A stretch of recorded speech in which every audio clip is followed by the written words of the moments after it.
पारस आज निम्रा अहमद किस्त नंबर 6। पारस ने छोटा सा लकड़ी के जंगले का सफेद गेट अबूर किया। इसके कदमों में थकावट थी, चेहरे पर भी थकान थी। गेट बंद करते हुए वो पलटी तो दूर जाती गाड़ियां मोड़ काट रही थी। पारस ने अपनी गाड़ी की बजाय इन सीढ़ियों को देखा। आंखों में छुपाए छाई उदासी गहरी हो गई। वो पलट कर आई, ढलान पर बने लॉन के जीने चढ़ने लगी।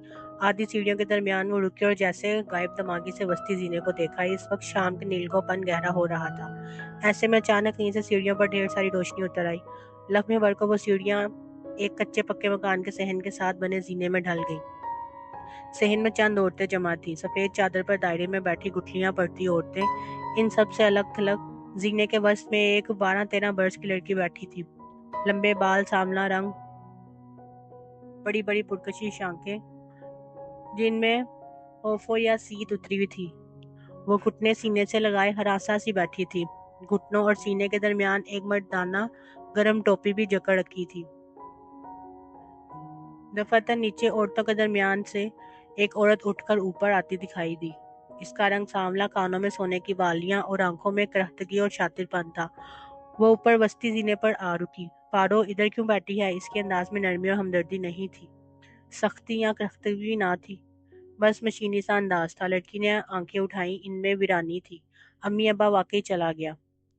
साथ में से आंखों के कटोरे लबालब भर गए। लै, कितनी दफा बताऊं मर गया है तेरा अब्बा? आवाज में जज्बा उभरा, गुस्सा तैश, मगर आवाज हल्की रखी। छोड़ गया है वो हम सबको। और ये क्यों तू इसकी टोपी पकड़े बैठी है? इधर दे। औरत ने लड़की के घुटने में दबी टोपी खींची। वो कराह कर रह गई। किस काम की है ये टोपी? रद्दी वाले को बेचो तो 2 आने भी ना मिले। मगर तेरा भी क्या कसूर पारो? अब्बे ने कौन सा बेचे खजाने छोड़े हैं जिनको तू दिल से लगा कर बैठे? हाँ। वो सर हिलाती नीचे वापस जाने लगी, फिर किसी ख्याल के तहत वापस मुड़ी। और हाँ, कल से स्कूल जरूर जाएं। पढ़ लिख कर अब तूने ही ये घर चलाना है पारो। भाई तेरा छोटा है, आगे इसे भी पढ़ाना है। मेरी हड्डियों में अब जोर नहीं रहा। और इसने माथे पर हाथ मारा। अब तो वो इद्दत भी पूरी करनी है। मोए मौलवी भी माफी नहीं देते। ऐसा कर, कल स्कूल के बाद तू लिफाफे बनाने फैक्ट्री जाना। ये साथ वाली सफिया भी जाती है, इसके साथ चली जाना। अब तू नहीं करना है जो भी करना है पारो। एकदम किसी बच्चे के जोर जोर से बोलने की आवाज आई। हरासा बैठी लड़की ने बेख्तियार बैरूनी दरवाजे की सिमत देखा। अम्मी, शकील फिर किसी से लड़ रहा है। चुप कर, तेरा भाई नहीं लड़ता बढ़ता। ये सारे मोहल्ले के मरन जोगे बच्चे इसे तंग करते हैं। ठहर जरा, मैं इनकी खबर लेती हूँ। वो जारहाना अंदाज में बाहर को लपकी। बीबी आप आए, खाना लगवाऊं? अफजल बाबा सीढ़ियों के ऊपर खड़े इसे पुकार बैठे तो वो जैसे किसी ख्वाब से जागी। एक नजर फिर जीने को देखा और सर झटक ऊपर चढ़ने लगी। मुझे भूख नहीं है, बाद में खा लूंगी। संजीदगी महर नरमी से कहती वो अंदर की तरफ बढ़ गई। बूढ़ा बाबा सर हिलाता हुआ बरामदे की दूसरी सिमत चला गया। पारस ने लाउंज में कदम रखा। बड़े सोफे पर पैर ऊपर करके बैठी औरत का चेहरा इसके याद दिलाने वाले चेहरे जैसा था। फर्क इतना था कि अब इसके सामने के बाल सफेद थे। दुपट्टा सर पर लेकर कानों के पीछे अड़स रखा था। कानों में अब हल्की बालियों की जगह सोने के बड़े बड़े झुमकों ने ले ली थी। मुलाजमा प्लेट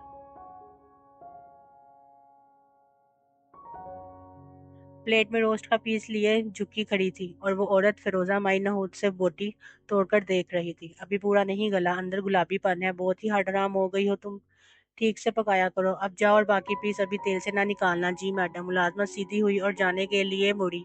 ये तो इधर दो। फिरोजा माई ने प्लेट इसे नहूद से इसके हाथ से ली। मुलाजमा गड़बड़ाकर प्लेट इसे थमाकर किचन की सिमत भागी। फिरोजा माई ने क्रिस्पी चिकन रोस्ट की नान का पीस उठाया और दांतों से काटा। पारस दरवाजे में खड़ी थी। फिरोजा माई ने भी इसको नहीं देखा था। वो वैसे भी अंधेरे में थी, माँ रोशनी में बैठी थी। फिर भी इसकी निगाहों के सामने वाला मंजर अंधेरे में डूब गया। एक नीम तारीख कमरा, छत से लटकता जर्द बल्ब, चारपाई पर बैठी स्याह बालों और मुरझाई आंखों वाली लड़की जिसकी निगाहें साथ बैठे अपने से 4-5 साल बड़े भाई की प्लेट पर थी, जिसमें सालन के ऊपर डाल वाली एक बोटी और एक सीने की बोटी रखी थी। फिर इसने अपनी प्लेट को देखा। इसमें गर्दन वाली बोटी थी। अम्मी, इसने मिनमिनाती आवाज से दोनों के मुकाबले बैठी माँ को पुकारा, जो दोनों की प्लेट में सालन डालने के बाद अब अपनी प्लेट में डाल रही थी। एक बड़ी बोटी के साथ शोरबा, हाँ बोल, इसने डोंगा ढक कर अपने पीछे रख दिया। लड़का अब दिल जमी से बड़े बड़े लुकमे लेता खा रहा था। मुझे भी टांग वाली बोटी दो। चुप कर पारो, आधा किलो मुर्गी बनाई है, एक ही रान थी जो भाई के लिए थी। अब क्या अपनी रान काट दूं? वो बिगड़ी। पारस ने सोगवारी से अपनी प्लेट पर दोबारा नजर की। अम्मी मुझे गर्दन नहीं खानी, दूसरी बोटी दे दो ना, वो शाम के लिए रखा है, अभी यही खा। ज्यादा खाएगी तो सुस्त पड़ जाएगी, फिर काम पर कौन जाएगा? लड़की सर झुकाए लुकमा तोड़ने लगी। देख रही हो अम्मा, पारो जब से सिलाई सेंटर पर जाने लगी है बहुत बोलने लगी है, और अब मेरी बोटियां भी गिनती है। लड़का चहक कर बोला। पारस ने सर उठाकर हल्की से इसे देखा। ज्यादा आंखें ना दिखा भाई को, और चुप करके खा। चल खा मेरा बच्चा। दोनों को मुस्लिम लहजे में मुखातिब करती वो अपनी प्लेट पर झुक गई। अरे पारो, तुम कब आई? खुशगवार हैरत में डूबी आवाज पर पारस चौंकी। रोजा बेगम बनने की कोशिश में तू की बजाय तुम और आपका इस्तेमाल सीख गई थी। अभी, वो संजीदगी से कहती सीढ़ियों की तरफ बढ़ गई। तुम फ्रेश होकर आ जाओ, मैं खाना लगवाती हूँ। रोस्ट बनवाया है आज, तुम्हें पसंद है ना? वो मुस्कुराते हुए पाँव लटकाकर बैठ गई।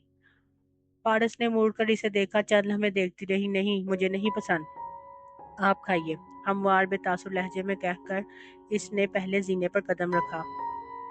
ए सुनो पारस, फिरोजा माई उठकर इसके करीब आई। एक बात करनी थी तुमसे। अंदाज में लजाजत और खुशामद थी। पारस ने तकान से इसे देखा। बोलो अम्मी, वो शकील का फोन आया था। आजकल कारोबार मंदा जा रहा है इसका। इधर दुबई में हालात अच्छे नहीं हैं। कितने पैसे मांगे हैं इसने इस दफा? वो माँ की आंखों में देखते हुए जज्बात से आरी अंदाज में बोली। वो ज्यादा नहीं, बस यही 10-15 लाख तो लग जाएंगे। वो तो मना कर रहा था, मगर मैंने कहा आहिर बहन है अरबों के होटल की मालिक, इसके लिए क्या मुश्किल।